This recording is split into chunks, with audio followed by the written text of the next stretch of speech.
네, 총선을 앞둔 정치권을 키워드로 시원하게 풀어보는 김종래 총선 내시경 시간입니다. 네, 김종래 충남대 초빙 교수 자리하셨습니다. 안녕하십니까? 안녕하세요. 안녕하십니까? 자, 오늘은 어떤 이야기를 준비해 오셨습니까? 네. 요즘에 이제 총선에 관한 뉴스들이 언론에 쭉 보도가 되지 않습니까? 그렇습니다. 우리나라에 뭐 총선이 한두 번 치른 것도 아니고 이번에 20대 총선인데 그렇습니다. 국회가 구성되는데 네. 쭉 봐온 사람들한테 올해는 좀 독특한 것 하나가 있습니다. 여러 가지가 독특하지만 가장 두드러진 것 중에 하나는 예. 소위 그 영입이라는 거 있죠, 영입. 아, 인재 영입. 네. 네. 한쪽 당에서는 홍길동 영입이라고 해서 뭐 아들이라고 못 부르고 한다든가 또 영입이란 말 자체를 아예 못 쓰게 하고 등용이라든가 뭐 무슨 뭐 이 발탁이라든가 네. 이렇게 하는 거 그 자체도 논란이고 예. 또 한쪽에서는 깜짝깜짝 놀랄 사람들이 이제 영입되고 있단 말이죠. 그렇죠. 근데 과연 그것이 좋은 것이냐. 아, 그래서 그 부분들을 네. 오늘 좀 다뤄볼까 합니다. 예. 네, 오늘 주제 볼게요. 네.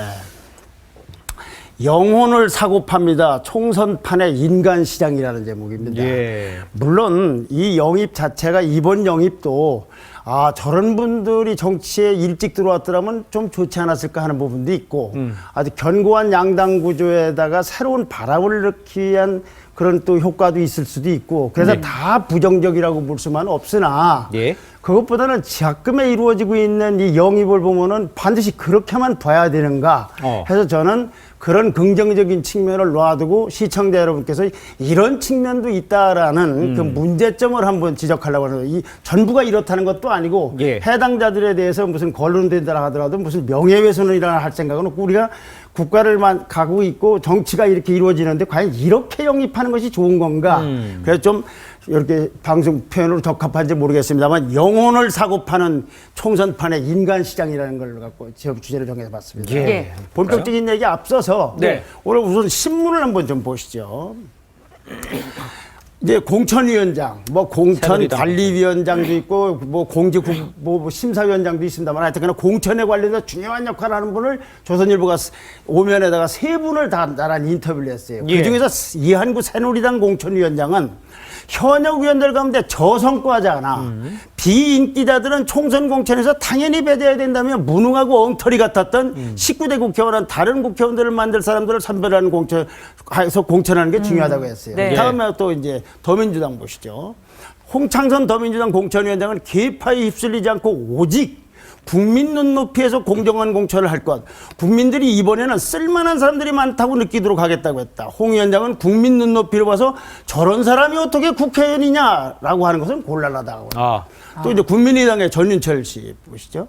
전윤철 그 국민의당 공직심사위원장은 국회의원들이 소신과 원칙도 없이 패거리, 패권주의, 인기 영합주의에 함몰되어 있다 보니 정치가 모든 걸 발목 잡고 있다. 네. 20대 국회에서는 시대 정신에 맞는 사람들이 정치를 해야 한다고 생각하던 차에 제안이 와서 위원장을 수락하게 됐다.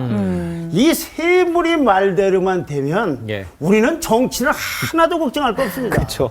네. 뭐 금과옥조 같은 얘기예요. 예. 미국 공천에 내놔도 네. 영국 공천에 내놔도 이보다 더 훌륭한 말은 없을 겁니다. 근데 다음 한번 사진 한번 보시죠. 동아일보 예. 사진을. 이 오른쪽 사진이 오늘 동아일보에 게재된 사진입니다. 예. 김무성 대표와 새누리당의 김종인 위원장이 그 국회 선거구라든가 경제 법안 등을 대동을 처리를 했죠. 논의하기 위해서 원내대표들과 함께 만난 이 자리에 이 두 분의 표정을 보십시오. 예. 네. 자, 이거는 2012년도 12월 지난번 대선 끝난 다음에 선대위, 박근혜 선대위 해단식 때 찍은 사진이에요. 한쪽은 왼쪽은 김무성 대표, 좀 흐립니다만 가운데는 김종인 의원인데 박수를 치면서 이러고 있어요. 3년 전. 예. 3년도 정확히 가지도 않았죠. 네, 그렇네요.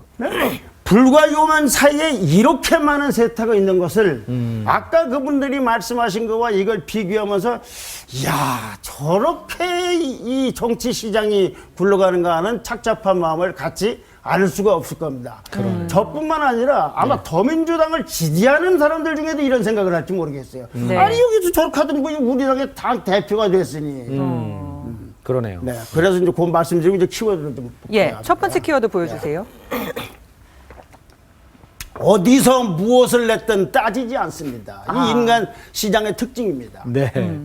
국보에서 뭐를 했든 옛날에 뭐 청와대에서 근무를 했든 뭘 했든 어디서 무엇을 했든 따지지 않고 지금 우리에게 득이 되면 된다 이거죠.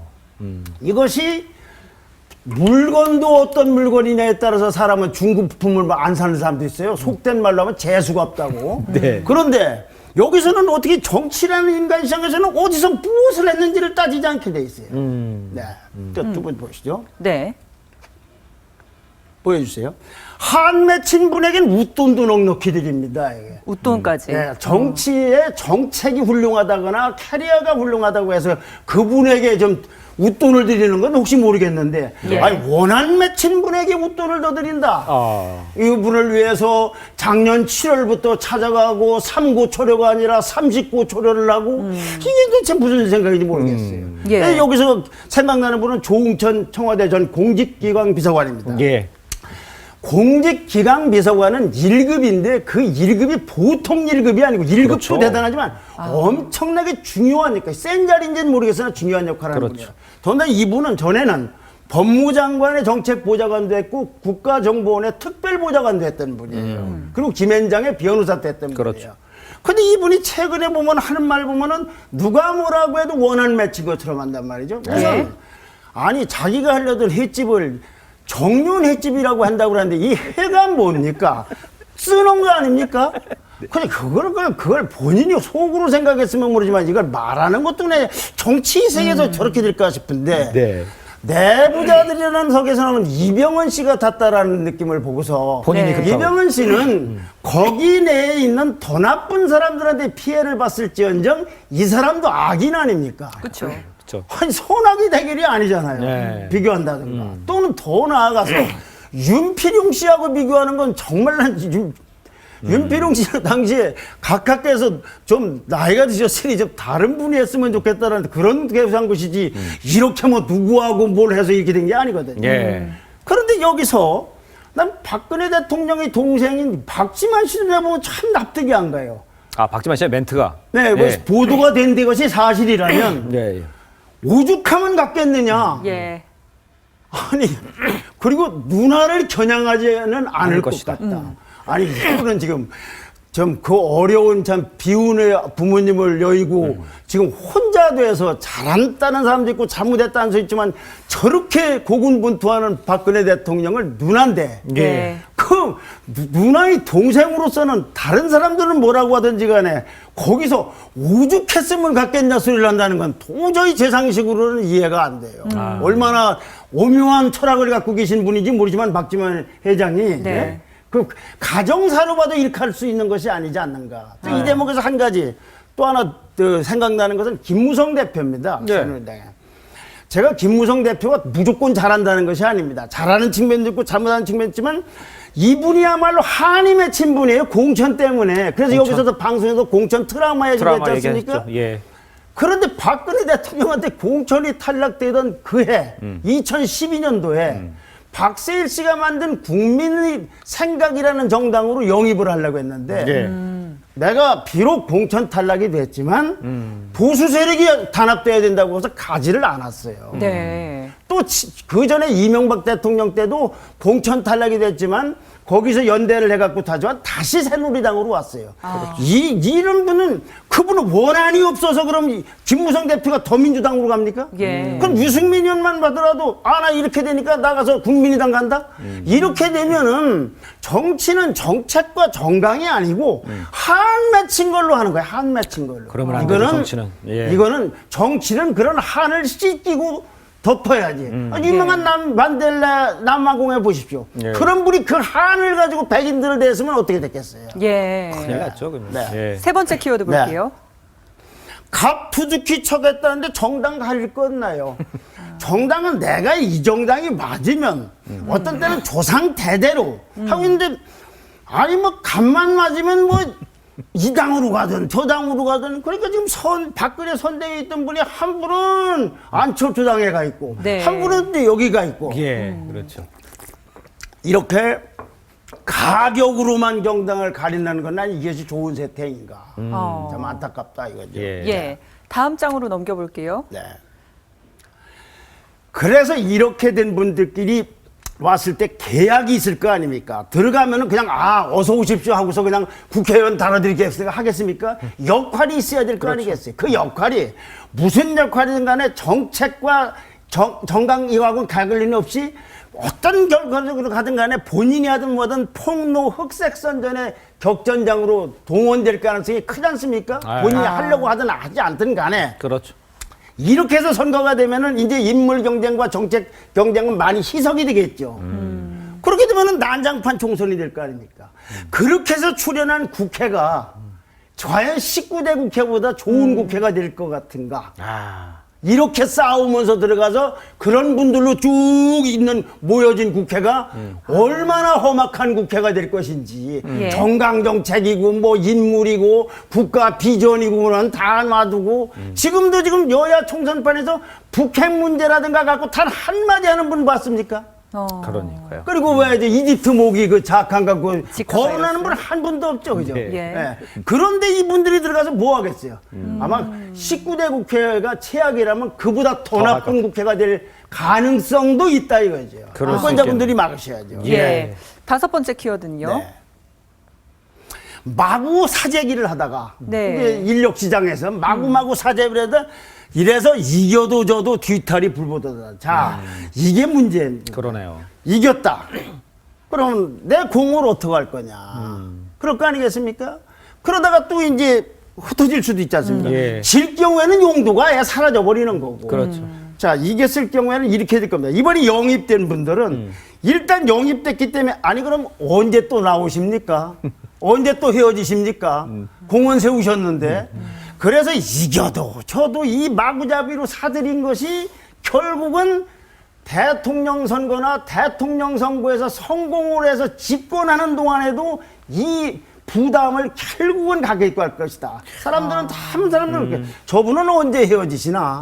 저분은 또 이번엔 무슨 당으로 가시나? 저분은 이제 또 어떻게 오시나? 이렇게 될 거다. 네. 이 심각한 문제를 낳을 겁니다. 지금은 급한 대로 무슨 진통제를 썼는지 모르지만. 예. 예. 또 총선 이후에 또 다른 문제도 불거질 수 있을 것 같은데 다음 키워드 볼게요. 자, 더 심각한 문제는 또 있습니다. 네. 공직사회 사회 곳곳에 조응천 현상이 번진다면, 자, 공직이든 기업이든 심지어는 신문사 편집국장, 편집국회의든 어느 조직이든 간에 무슨 얘기를 하고 거기서는 또 좀 민망해서 밖에다가는 발표하지 않을 얘기들도 많이 있을 거 아닙니까? 그렇죠. 네. 가령 두 분이 여기 오기 전에는 둘이 소위 밀당도 할 거 아니겠습니까? 네. 자, 그렇게 됐는데 끝난 다음에 나가서 나는 원한 맺혀서 난 이병헌이야. 그러고 나와가지고서 다음에 먼 훗날 한 건을 하겠다고 하는 것이 곳곳에 있으면 삼성그룹 비서실에서는 무슨 일이 있을 것이고 현대자동차 비서실에는 무슨 일이 있을 것이고 심지어는 종교 집단은 무슨 일이 있을 것이고 국가 기무사에서는 무슨 일이 있겠습니까? 네. 전부 못 믿는 사회가 될 거 아닙니까? 그러네. 그럼 이걸 누구를 시킬 것이냐? 저 사람은 나가서 무슨 짓을 할 것인가? 지금도 보면은 그렇게 따지면 이 정부에 서름 받은 사람들 영입할 대상이 많을 것이고 노무현 대통령인데 서름을 받아서 가정까지 파괴된 분 그런 분들도 다 이렇게 해서 그냥 되면 어떻게 되겠느냐? 이래서 야 나중에 조응천처럼 하면은 일단 좋은 자리 가고 네. 그 다음에 안 되면 나 딴 쪽으로 가서 이렇게 하겠다고 하는 이 소위 조응천 키즈들이 전국에 번지면 한국 사회는 어떻게 되겠느냐 그런 얘기. 그러네요. 총선 이후에도 정말 심각한 바로 문제가 그런 될 수 문제들이에요. 있네요. 네. 그래서 다 긍정적인 측면이 없다는 건 아니나 네. 시청자분들께서 부정적인 측면도 좀 하려고 해서 제가 좀 역으로 좀 과장해서 말씀드리는 측면이 있는지를 혹 모르겠으나 예. 우린 경각심을 가져야 된다는 얘기죠. 예. 네. 마지막 키워드 볼게요. 그래서 총체적으로는 정치를 교란하는 어. 인재 시장이다. 인간들이 만든 재앙이 올 재앙이네요. 겁니다. 인재가 대단히 훌륭한 분의 인재 시장이 형성될 거다. 그리고 근본적으로는 정당 정치가 붕괴되고 있는 겁니다. 자, 정당 정치라는 거는 정당 정책에 따라서 나는 이 당인 것이지 몸값을 쳐주거나 저쪽에 원한이 있거나 내 기회가 안 준다고 해서 마구잡이로다가 왔다 갔다 하면 정당 정치라는 걸 할 거 없어요. 아무나 모여서 정치를 하면 되는 거지. 그러네요. 예? 정당이라는 것이 자본시장 같은 거 살린 거는 돈은 내가 부동산을 투기해서 벌었던 월급으로 벌었던 것을 펀드에다가 투자하면 될지 그 돈을 갈지 않을지 모르지만 예. 정당은 그렇게 되면 안 된 거예요. 대의 정치는 정당 정치고 이 정당 정치는 노선이 있어야 되는 것이지 예. 불과 몇 년 사이에 여기다가 이리 가고 저기다 이리 가고 그러니까 제가 오죽하면 김무성 대표가 한이 맺혀서 더민주당 대통령 후보가 되고 안철수 의원이 나중에 새누리당 후보하게 되면 어떻게 되겠냐 이 얘기죠. 예, 그렇겠네요. 유권자분들이 진짜 현명한 판단을 하셔야 됩니다. 예, 그렇지 않으면은 더 큰 문제로 점점 오늘을 해결하기 위해서 우리 정치란 시스템이 네. 자꾸 위험한 쪽으로 간다 그런 얘기. 예. 무원칙하게 부르는 것도 문제고 또 그걸 따라서 무자비하게 또 가는 것도 그러다 문제고. 보니까 월급쟁이, 전 공직자, 태형, 노병까지 오고 그러다 보니까 또 불량품하고 짝퉁까지 들어왔다가 지난번에 취소된 분도 있지 않습니까? 아, 그러네요. 이런 아주 소위 속된 말로 하면 아사리팔이 벌어지고 있다 이거는 정말 정치가 교란되고 있는 겁니다. 정치가 교란되면 네. 보통 심각한 문제가 오는 것이 아니다라는 걸 말씀드리고자 하는 겁니다. 예. 알겠습니다. 네, 지금까지 김정래 충남대 초빙 교수와 함께 말씀 나눴습니다. 고맙습니다. 고맙습니다. 감사합니다.